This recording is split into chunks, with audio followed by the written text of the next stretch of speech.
So before I begin, any reactions to the video that you've just seen?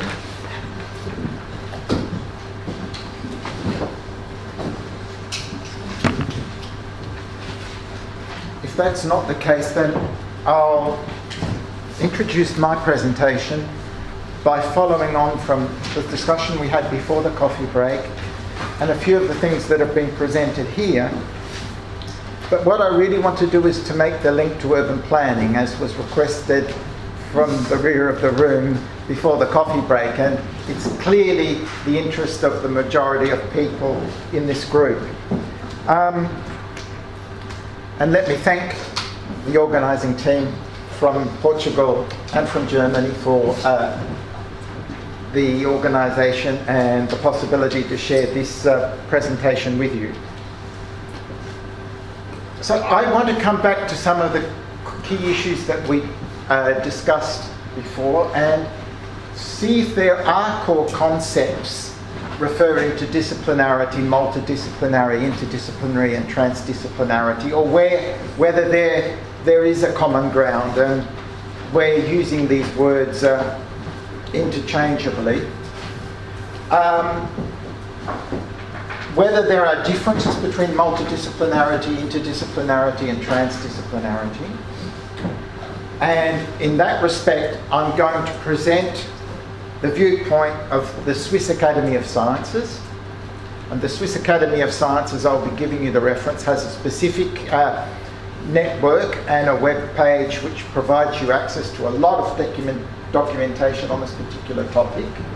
And I share the point of view that there are multiple definitions and interpretations of multi, inter and transdisciplinarity, and I think that's reflected in the work of the Swiss Academy of Sciences.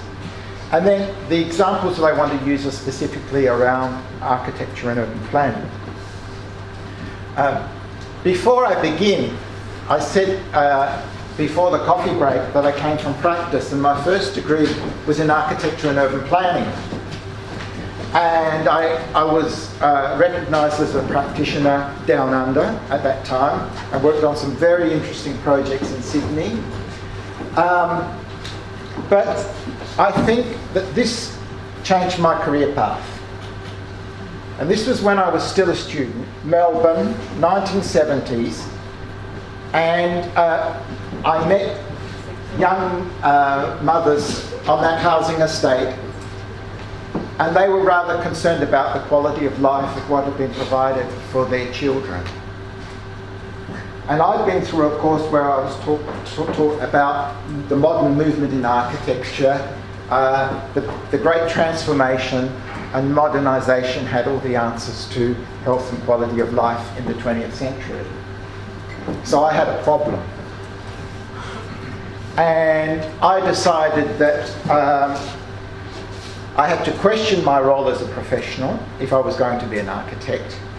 And I did that for a number of reasons, and therefore I went into the social sciences, the political sciences, and I tried to build a knowledge base that you could say was around the whole field of people-environment relationships, from the scale of the housing unit to the city, the region and beyond.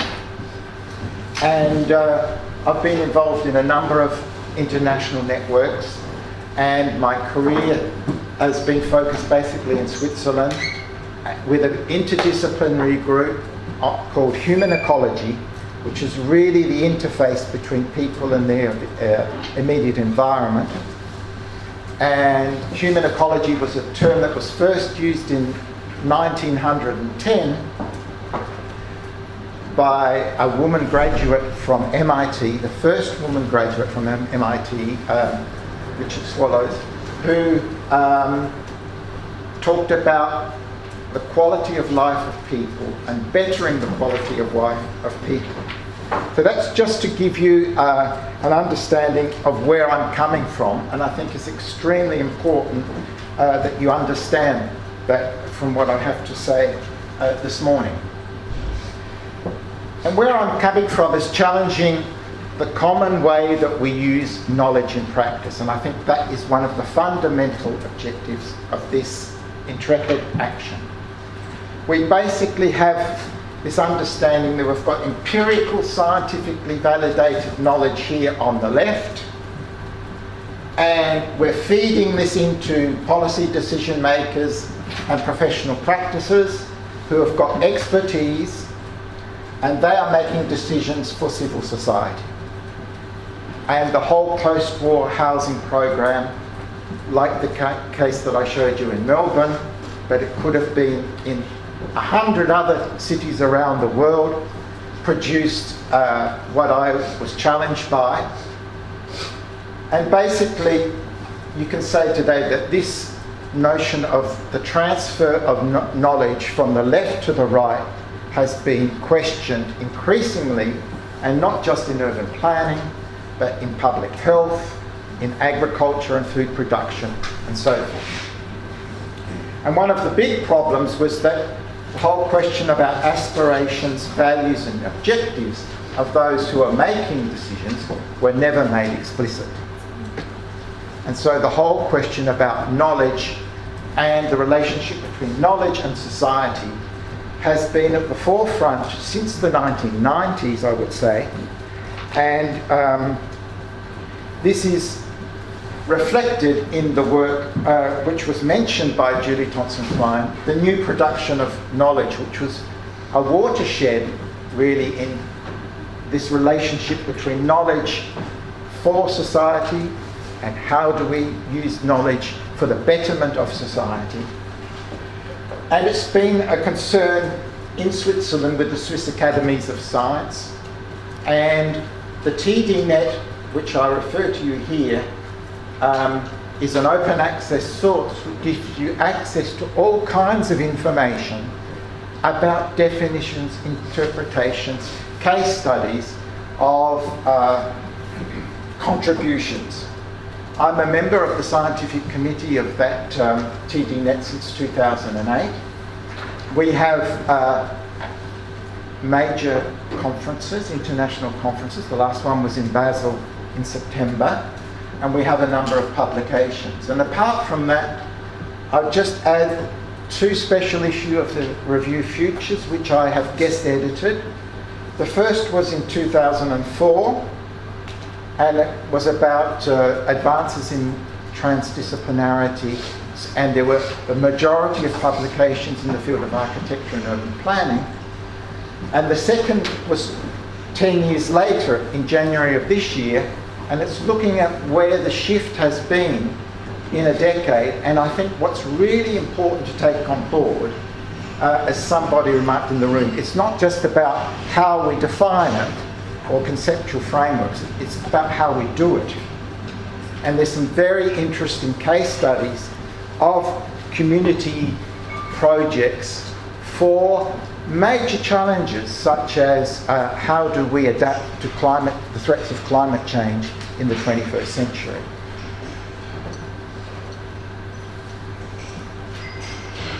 Now, if we come back to the starting point and the whole question about knowledge production, and I think this is something now that needs to be remembered, I'm quoting the whole question about the position of science and the way we use science in society. And I think if we go back to Habermas's 4 types of knowledge, it's important to remember that often interdisciplinarity is focusing on scientific knowledge production.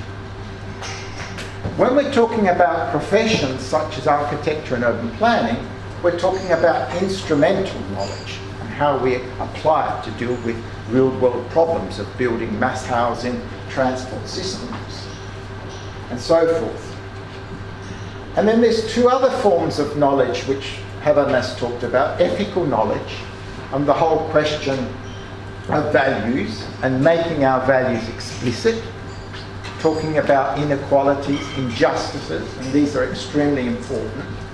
And last but not least, there is the realm of aesthetic knowledge. It's the question of preference, whether something is beautiful or ugly.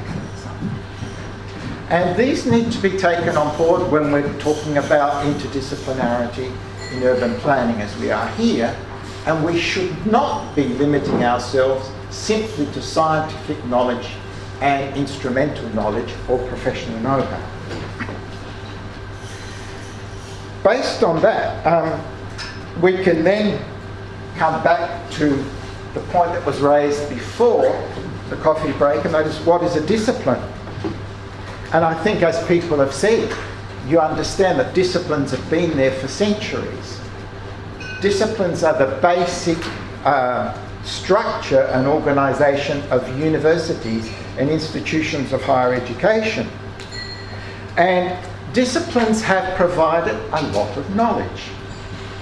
And what they have been basically founded on rules about delimiting bodies of knowledge, defining concepts, methods, and specialising in those concepts and methods, often not dealing with real-world problems, and frequently being fragmented from other disciplines.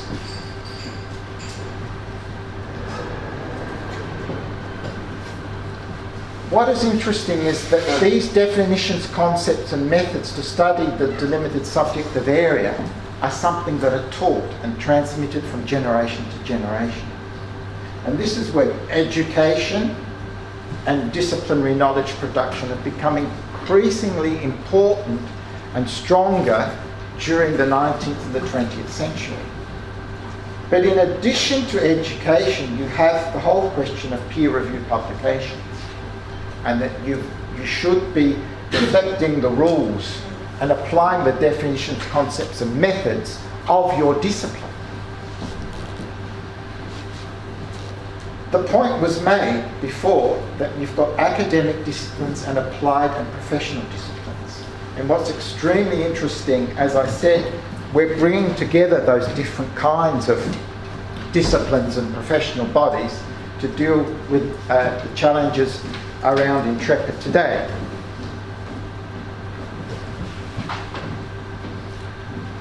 So multidisciplinary approaches, as the Swiss would define it, it's the simple juxtaposition of disciplinary contributions. There is no explicit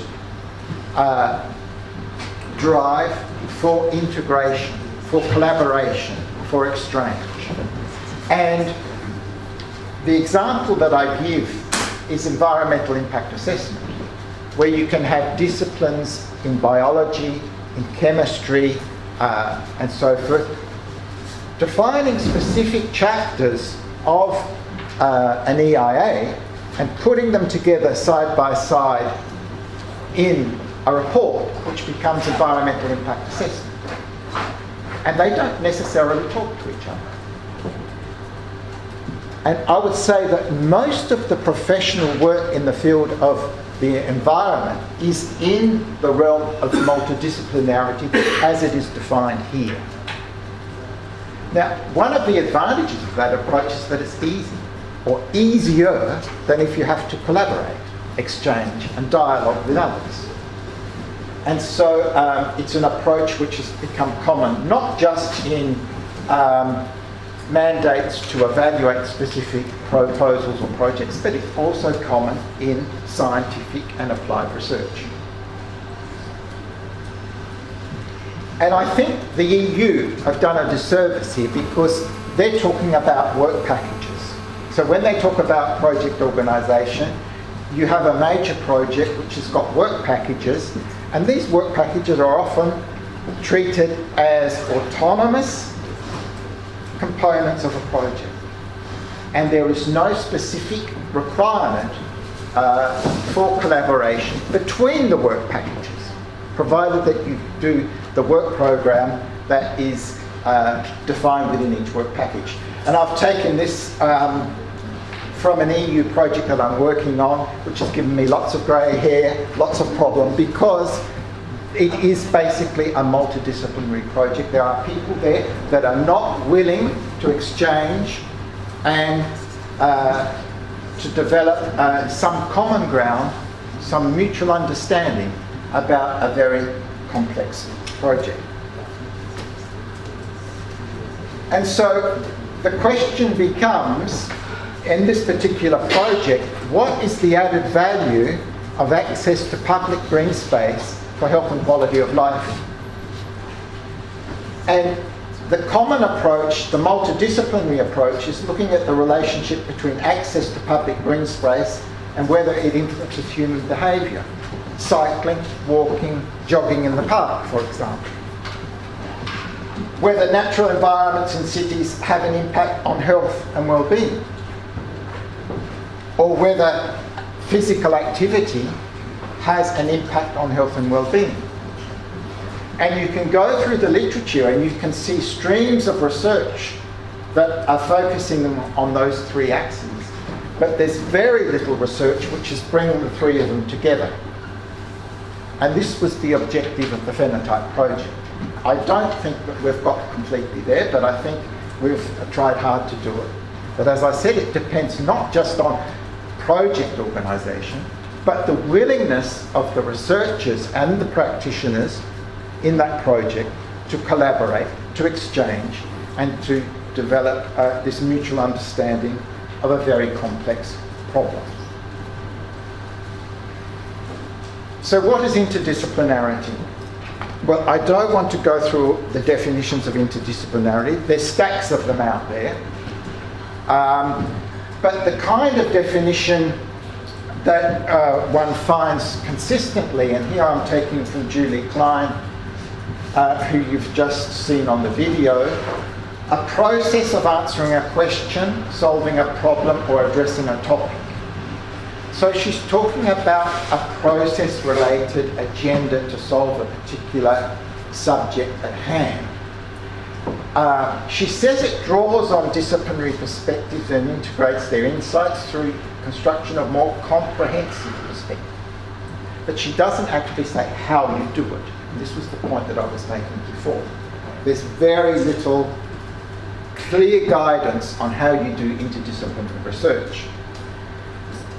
And the same can be said for the National Academies of Sciences of the USA. They're talking about using information, data, techniques, tools, perspectives and concepts, but it still remains extremely vague. And so we have this major question, well, let's get on and do it, but where do we start? What do we start with? And so it seems to me that there is a really important issue here that INTREPID should be taking on board and responding to that particular question of how do we do it? Now, I've found some interesting insights, and I'm going back to one of my mentors from Switzerland, John Piaget, who you've probably heard was a psychologist very interested in cognitive child development. He was a professor at the University of Geneva, and back in 1969 he was talking about interdisciplinary approaches in his particular field of cognitive child development. And let me recall that he was trained as a biologist. And Piaget said, well, there were three modes of interdisciplinary inquiry. The exchange and integration of information, so that the geographer, the biologist, the chemist could be simply exchanging information, for example, about a city or a specific urban neighbourhood, which in order to address a particular question. And he was saying this is the simplest level of interdisciplinarity. The second and more difficult level is the exchange and integration of concepts and methods. And as I said, the concepts and the methods are usually coming from different disciplines. And you can take the example of density or resilience. Density came from physics. It's now used in architecture and urban planning. It's used in demography. Resilience also came from physics. It's now used in the natural and the social sciences. And today we're saying that these kinds of concepts, which are taken from one discipline or profession and then used in another one, modifying the definition, modifying the units of analysis, are known as nomad concepts. They are concepts that are migrating from one definition and one field to another. And of course that means there's added value. The third is the creation of new concepts, new methods, new knowledge. And there's many people that think that that should be the goal of interdisciplinary approaches to complex questions. And here the example I give you is place identity. Place identity is a very good example of how the social sciences were taken on board and integrated into architecture and urban planning. On the left you have sociology as a discipline, usually looking at human groups and using concepts such as social status and social identity to talk about those specific groups in a population. On the right-hand side you have psychology, looking at individuals rather than groups, interested in concepts such as the self and personal identity. And in the middle you've got geography, interested in concepts such as space and territory, propose the concept of place, and together emerges this new concept of place identity in the 1970s, which is then taken up in architecture and urban planning. So this is an example of how different disciplines in the social sciences can come together and develop a new concept, which can be applied to the housing unit or the place we all call home. It can be applied to the neighbourhood. It could be applied to specific public spaces in the city. So what could the common ground be if we're trying to think about some kind of common ground in all these kinds of contributions? I think there are some shared views that are really important, and we can discuss these as a way forward. Interdisciplinary contributions focus on subjects that are too complex to be answered by one discipline. And although the specialisation of disciplines has provided a lot of knowledge, today we're understanding that the way we frame the problem is admitting complexity, refusing reductionism. And so that it's extremely important to admit complexity. And in order to address these complex questions, we need to go beyond the competences of one particular discipline. There is also a growing concern about problem solving. But I think it's really important, and that's one of my hobby horses. I don't think interdisciplinarity is limited to problem solving. I think theoretical development is also important. And place identity is a very good example of that. The term integration, I think, comes up time and time again. One finds it, and it's reflected in the literature, both from the academic and the professional modes of interdisciplinarity. Where we see less concern, but for me which is extremely important, having worked on specific projects, is this whole framework for communication and dialogue between people in different disciplines. And here it was very interesting to see up on the board somebody talked about trust. Yes, trust is essential for interdiscipline. You have to share, you have to engage, you have to be willing to listen and to learn. And I would say that interdisciplinary approaches are mutual learning processes. The whole question of expertise is really challenged. But we're using discipline-based theories, concepts and methods to move forward. If we hadn't had the disciplinary concepts on identity, on place, we would not have created that new concept called place identity. And then there's the question about the added value. What is the added value? I've come back to that. We know it takes more time, it takes more human resources, but if we can show that there is an added value, then I think we have come forward, and hopefully that will be one of the challenges of the INTREPID action. Now here we come to the hard part. So what is transdisciplinarity?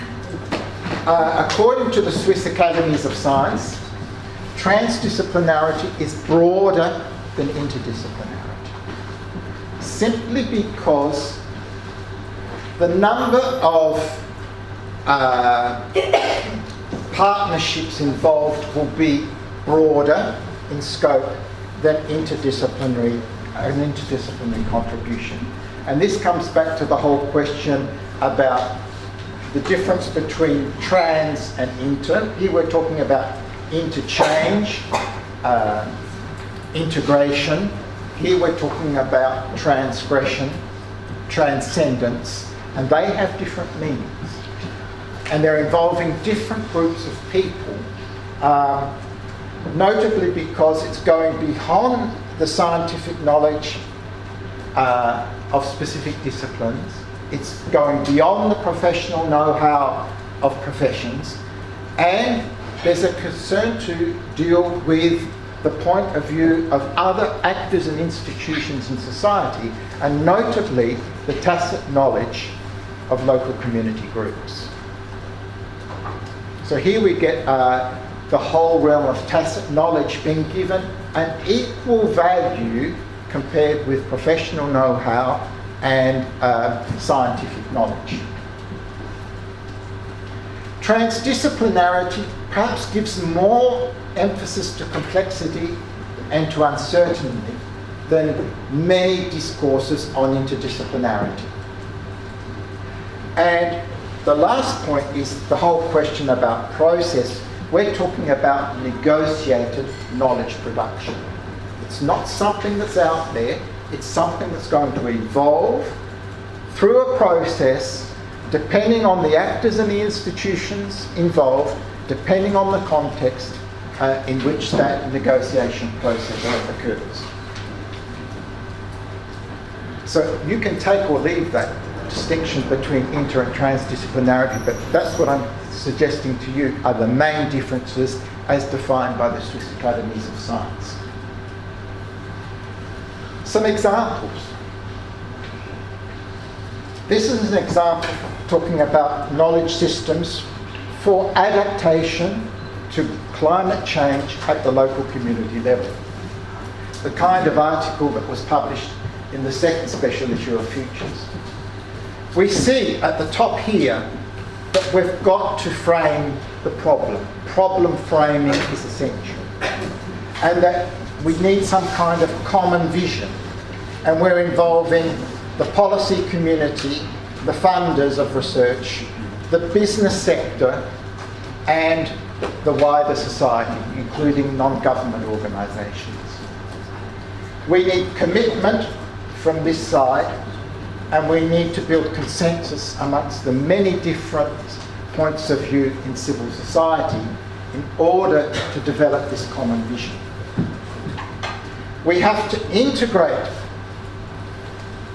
both the scientific knowledge, the professional know-how, and the tacit knowledge of the local community.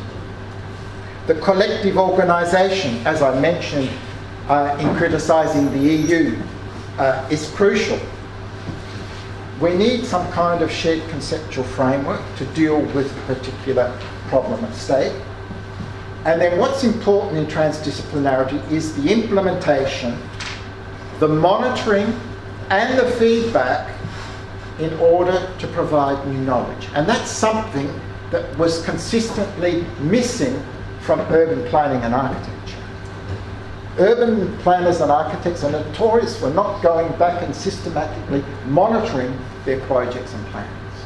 So there's very little accumulated knowledge, and we repeat errors. This kind of approach is actually being used, as I said, in local communities at the city level to develop adaptation plans for threats due to climate change, such as flash flooding, heat island effect, and so forth. And I think it's extremely interesting that although there might be a lot of inertia at the national and the international level when it comes to climate change, perhaps that will change at Paris, but I'm not an optimist. I think the really interesting things are happening at the city level, and this C40 network of cities is doing really interesting work with respect to climate change. Now, before I conclude, I think we've got to be careful that we're not reinventing the wheel. I participated in a cost action C20 on urban knowledge arenas, and some of the things that I've been telling you about this morning, specifically the critique of urban planning and architecture and the need to develop dialogue and communication, was present in that cost action. So we're about bringing together researchers and practitioners and integrating different kinds of knowledge, know-how, in order to develop this common vision for the future of our cities and urban development. Now, in order to have that dialogue between stakeholders, including the public sector, the non-government organisations, I think it's really important to look at what has been already achieved in architecture and urban planning with participatory approaches. That has an extremely long history, going back to the 1950s and 60s. It began with advocacy planning. It's there today, and what's extremely important, however, is the environment groups, and especially sustainability, think that they've reinvented participatory approaches with Agenda 21. And they've ignored much of the history of participation in urban planning that predates it by 2 or 3 decades. And based on that particular kind of work, it's really important to underline these preconditions for participatory approaches and engagement of different groups of people in society. The information must be available and freely available to all the people concerned. Public consultations need to be distinguished from participation, and we find in the literature today that they are often used interchangeably. A consultation process means that the public have the right to consult a plan for a future development and give their viewpoint. They are not necessarily involved in any decision-making process. It's again a linear kind of model, and at the end of the development plan, they can give their point of view, which is not necessarily taken on board. Whereas consultation and negotiation processes involve the local community, the private sector, or representatives of NGOs, and these then are dialogue processes which still do not necessarily lead to full participation. And by full participation, we mean the right to decide. That is, you're moving from representative democracy, where often the elected official decides, to participatory democracy, where the community who are going to be affected by the project are participating actively as decision makers in the process about their future. So, before I conclude, I found this diagram quite useful. We had another diagram here this morning. This one was published by a colleague, Thierry Ramadier, from Strasbourg in the special issue of Futures in 2004, which I guest edited. And in his diagram, he's suggesting the discipline here as an autonomous unit of knowledge production with its specific concepts, methods. The multidisciplinarity is the juxtaposition of these different disciplinary contributions. And I gave you the example of environmental impact assessment. Interdisciplinarity means some kind of interchange, some overlap, some sharing between at least 2 disciplines. And you'll see that the whole question of disciplinary thinking is limited to that particular point, and that transdisciplinarity transgresses scientific knowledge production. It doesn't exclude it, but in addition, it brings in the professional know-how and the tacit knowledge of local populations and professional groups. And that's why it's out there. This is a diagram which could be useful, as well as this one, in thinking about whether there are differences between these different terms and how you might use them in your own career path.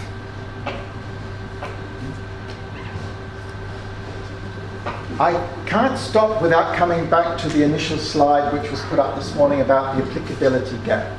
It's something that has consistently worried me during all my career. And the applicability gap is really, I think, a major concern because we know so much and we seem to apply so little in what we do. And we have to understand why that gap exists. And of course, there are lobbies, there are political agendas, but at the end of the day, we have a problem about the relationship between how knowledge from scientific research, how the know-how from professional practice, and how the tacit knowledge of stakeholders and citizens are actually going to be implemented in urban planning projects and processes. And that's the underlying goal of INTREPID. And of course, the social and political sciences are one way forward, and they can provide tools to do that. I also think there's a growing concern about public health and the urban environment. The EU project that I mentioned to you, Fenati, is specifically involving epidemiologists who are concerned about the rise of obesity. And at the first glance, the link between obesity and urban planning does not seem obvious, but in fact it has been analysed, and there are systemic relationships between the way you walk, cycle, use cars or public transport in cities, active lifestyles, and the obesity epidemic. And perhaps one of the questions about the applicability gap is that we're dealing with wicked problems. And somebody mentioned this term earlier today. Again, it's a term that goes back to the 1970s. It's a term that was used in public policy and planning by Whittle and Weber at the University of California, Berkeley. And I think it's really important to remember their contribution in the light of what we are trying to do in the INTREPID action. So the whole question is about formulation, the problem framing. There are multiple ways of framing a problem.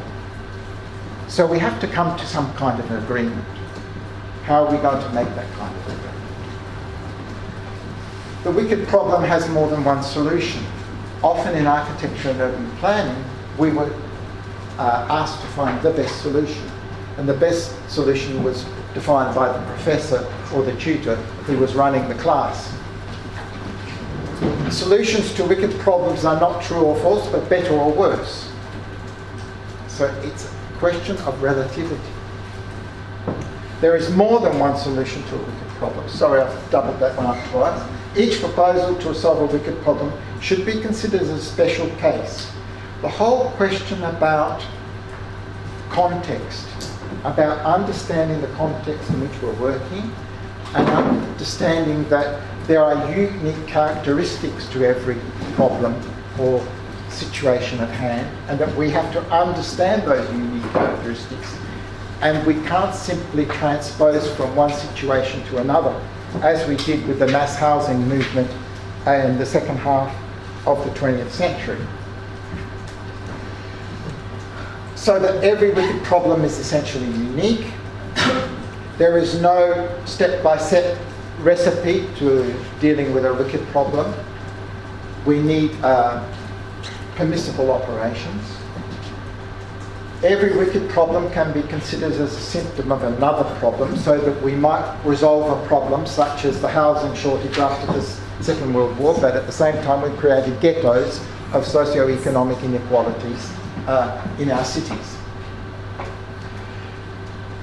And so I think when we come back to this particular kind of issue, we realise that we must admit complexity, that there are no simple, straightforward answers to these very complex questions. And in that respect, I leave you with this comment by Einstein, who said, we can't solve problems by using the same kind of thinking we used when we created them. I'm leaving you with a series of references, and this presentation will be made available online. Thank you for your attention.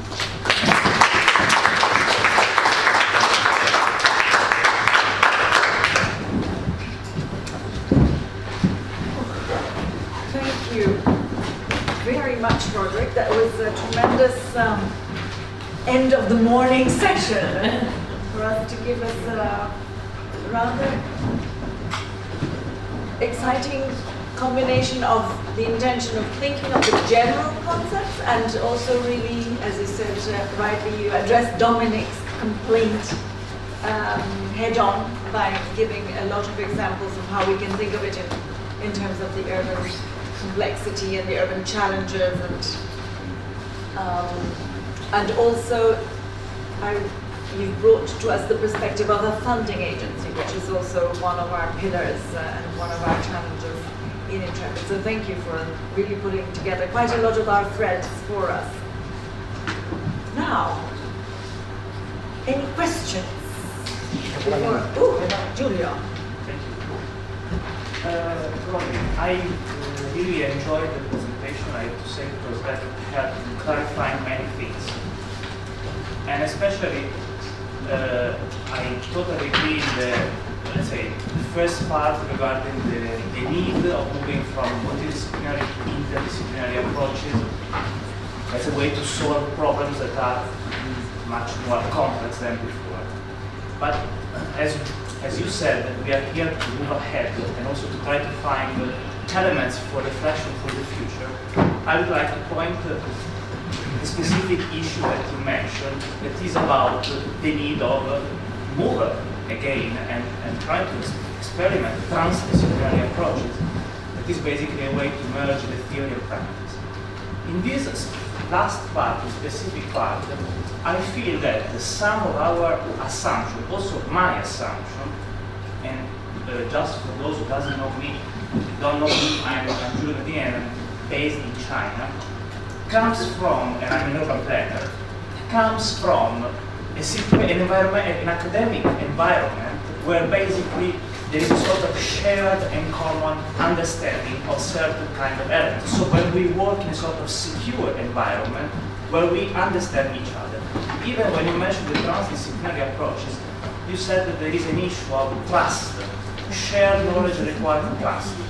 So what happens when? And so this is very suitable for some sort of countries, like developed, advanced capitalist countries where there is shared kind of values and understanding. What happens when we incorporate the point of view of countries, emerging countries, different, that is now over the way is getting more and more important in the international debate. How this can change our approach to transdisciplinarity, interdisciplinarity, if it's possible to take this into account. Because another point is, when we have to face the problems of transdisciplinarity, for instance, and get the involvement of people, of citizens, and so on, these people are, and you mentioned something about the civil society. This happened in Europe, in North America, in Australia, but it's totally different in other countries. What we do if we have to solve problems such as migrations, global terrorism, even global warming, and so on, when there is it's impossible to get this sort of shared understanding and common values because we are too different. So my point would be, can we also think about this as an element that can help us in reconsidering the effectiveness of transdisciplinarity as not just a linear process that we move from multi to inter to trans? I really take your point. I think it's really fundamental what you're saying. And when I'm talking about the context, of course, I'm talking about the political regime. I'm also talking about the diversity of values within this. And I've got no simple answer to your question, but I see it as a major challenge, and especially when we're looking at global change and the impacts of global change, be it biodiversity loss, climate change, migration, and how we're going to deal with these major challenges in the 21st century. And I think we just have to keep working at it. I think civil society's got more power than what they realise. And I think we're in a society where it's so easy to sit in front of virtual reality and not actually deal with real world problems. And I think that the change that we need is going to be bottom up, it's not going to be top down. This is the way that I'm thinking at the moment. I've got no experience in actually ways of dealing with that. You're raising a fundamental issue. It's really important. Can I go to Josephine and Oskari? And I think, John, you had a finger flying around. Joe. I wanted to build on what you just mentioned, and I enjoyed very much that you actually pointed out that there's a lot of knowledge already produced in terms of discussing transdisciplinarity. And when we look at the whole participation discourse, especially within the development cooperation discourse, I think there's a lot to learn. And that's why I also like the term co-production, which was mentioned earlier today, because there is a different power balance within that word versus transdisciplinarity, I feel, especially talking about who defines the framing, basically. And we just finished a research project where we actually looked at transnational networks of urban poor and how they engage in service delivery and try to create new interfaces or interactions with local governments in various different cities. And indeed, I support very much to be looking at the city level, as they also do. And they create quite a lot of interesting new means of co-production.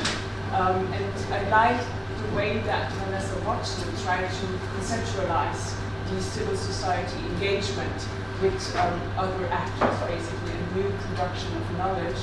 And she tried to differentiate between co-production initiated by the state or academia within the more traditional framing, basically, of knowledge production within the state or academia, and co-production initiated by civil society. And I think there's quite a lot to learn from these two discourses, trying to combine them, especially when we start looking at urban settings or cities. Your point, I just want to come in on your point there about whether you initiate a project top down or bottom up, because the methods are usually quite different. From my own experience, for example, the general public have a real problem in working with scenarios. Scenarios seem to be a very, sophisticated way of thinking about the future we want. But if you do simple exercises, which I've tested with local communities, saying, what would you like to see this neighbourhood like for your grandchildren, that they can project. Not always, but it's easier for them, for example, than working with scenarios and alternative scenarios. So your point is well made. About participation, this is one of my hobby horses, because I think there's a lot of people out there that are reinventing the wheel, and I'm really concerned. I don't know if other people in the room have seen that, but we've got ideas coming back from the 70s, and people are not even acknowledging what was done then, and I think that is a major problem. And I think that the academic community should be astute enough to sort of, hang on, we know that already, let's move on. Sorry, there is Oskari. Are you still willing to, I'm sort of hesitant to speak out, but this was really one of the most crucial expositions of these categories, but my big worry, I will be talking more about this tomorrow morning. The worry is that people excited about interdisciplinarity and wanting to promote these broad perspectives, etc., come to define these key categories in a very narrow manner. And this is what's happening. You refer to a consensus opinion about these concepts, etc. See, these categories are packed full with all sorts of ingredients. They become very rich and thick in content. And the concept implication of that is that they apply to very, very narrow slices of their domains. And here, I mean, defining interdisciplinarity in a way that you did, citing this consensus opinion, actually captures very tiny bits and pieces of interdisciplinarity and excludes a lot of other kinds of interdisciplinarity. Just a couple of examples. You say that it includes that problems are too complex for individual disciplines, etc. But there are other problems that are very simple, but they just happen to fall outside the boundaries of any discipline at the moment, and therefore disciplines combine and address those simple problems. The problems are not complex at all. So you are sort of ruling out that kind of interdisciplinarity here. Or say, defining interdisciplinarity in terms of problem solving. Now, it all depends on how you define a problem. Actually, there are philosophies of science that define all of scientific inquiry in terms of problem solving. Conceptual problems, theoretical problems, methodological problems, etc. So actually, disciplinary research can be conceived of as problem solving. So again, I mean, this is, you need to be more specific about what kinds of problems or something like that to make your definition work. Or take integration. I mean, there's a lot of interdisciplinarity. Actually, most of interdisciplinarity does not involve integration at all.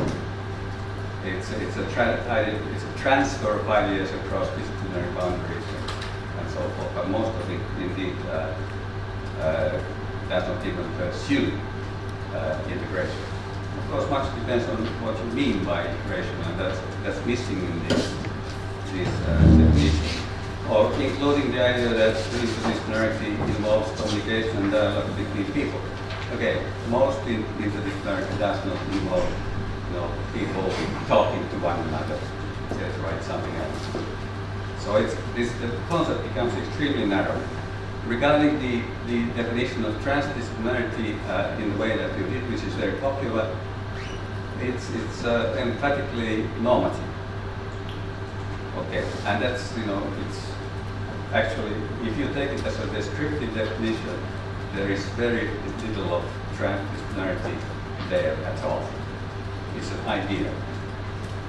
I mean, these features of these definitions should be made clear in order to make these definitions useful for any particular. Sorry, I don't want to demolish this society. I mean, we need to start somewhere, and we need concepts. It's a very messy and complex ground that we need to deal with, and concepts are needed, but these concepts are extremely difficult. In response, I would just say that I didn't give my own definition of inter or transdisciplinarity. I was presenting what was in the field and what had been endorsed by the Swiss Academy of Science, which is not my definition.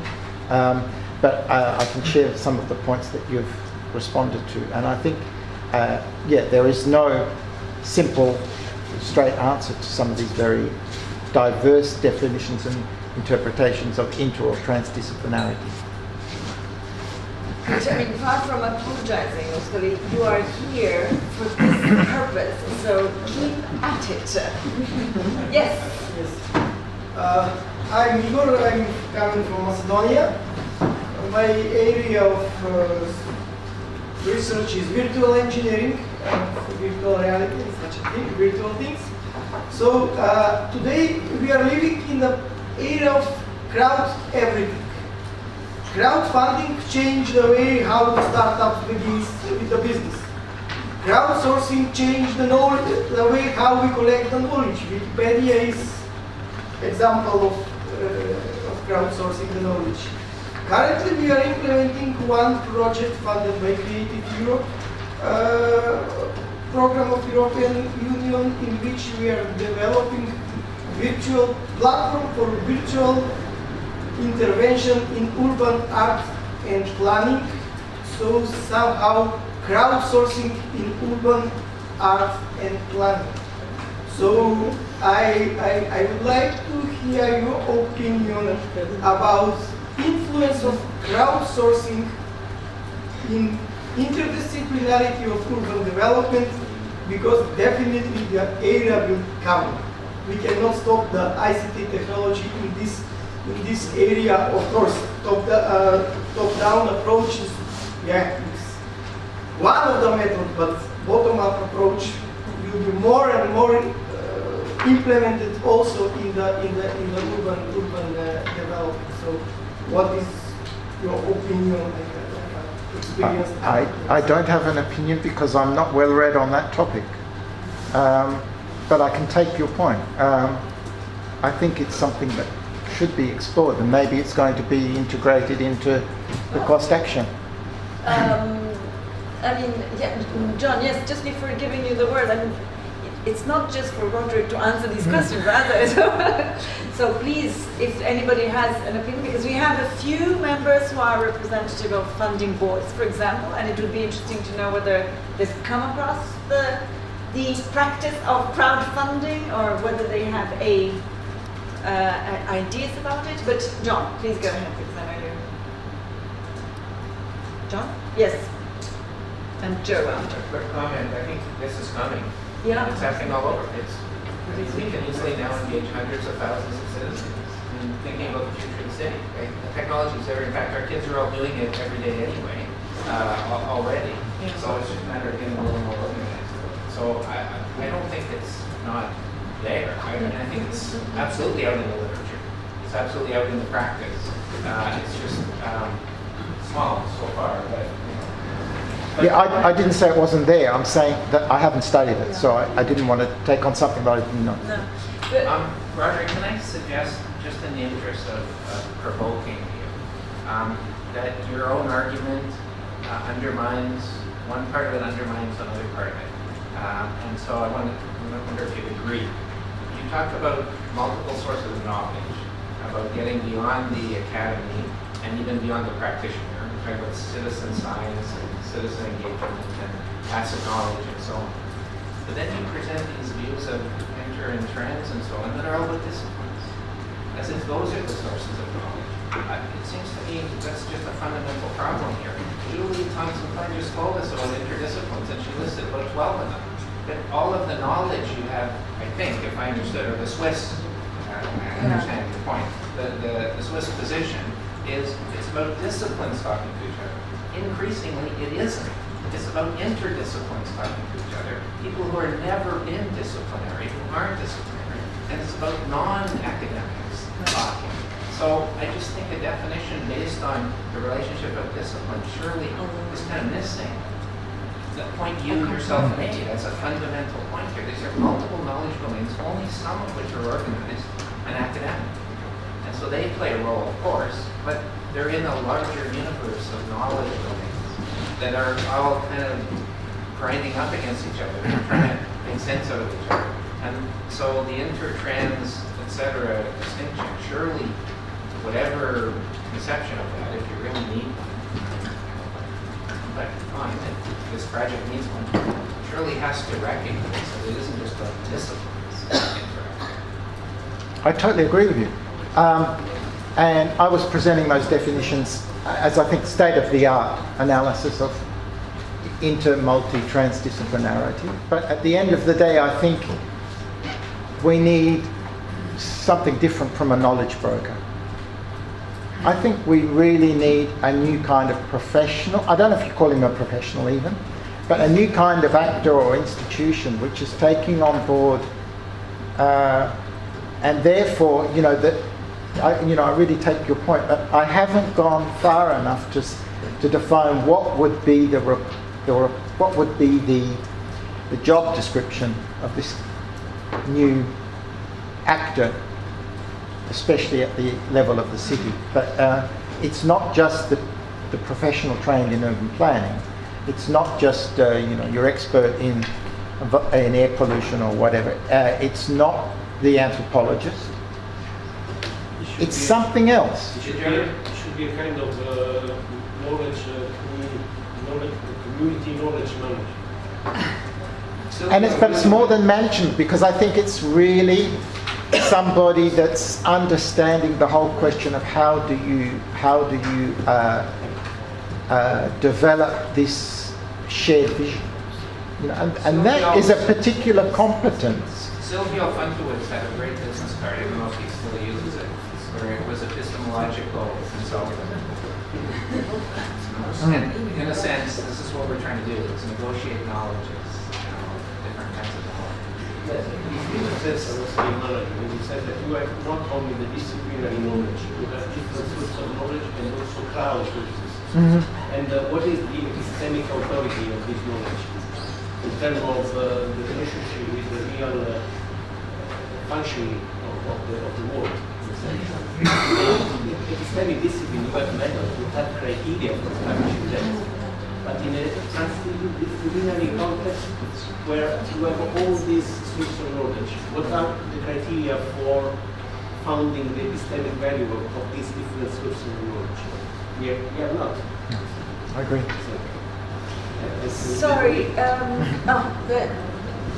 So I have two problems, or two opportunities. One is that your lunch time has come.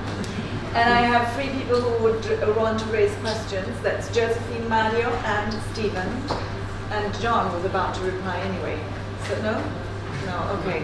So shall we, can your questions be framed succinctly enough to allow Roderick for an even more succinct answer, and then we go? Yeah, okay, then it's Joe, Mario, and Stephen in the order. Joe was the most succinct of all. Mario? Okay, I'm Mario, a local stakeholder. I'd like to be here, so maybe this is being touched on other parts of your project. I'm having several hats. I'm here as an NGO representative, works with mobility. But about this discussion that you have been having here, I just call attention to, it's just a commentary on peer review, because who are the peers? That's the question. So interdisciplinarity would be opening who are the peers. But when you start opening to society, to some kind of crowd reviews, then you might have some kind of transdisciplinarity. So, and this is particularly important with subjects of post-normal science, where there is a lot of uncertainty and there is a lot of interface with politics. And I think that is something that the peer review should start. And I know there is people working on it, asking who are the peers. Maybe we should really open this. And technology is here to open this door. Thanks, Mario. That's a comment. Yes, that's great. Yes, an additional concern from Stephen. Just one very quick comment. That's just to reiterate about the use of consultants. These are the people that we're talking about that exist already in the urban decision-making process. And whilst they see the gaps that are available, and they're just occupying them last week discussing who should occupy these gaps. It's an observation. Okay. Well, I'm very proud to say that we've covered the morning successfully, and I really thank you all. I thank, most importantly, those who organize these sessions, the keynote speakers, and all of you for participating.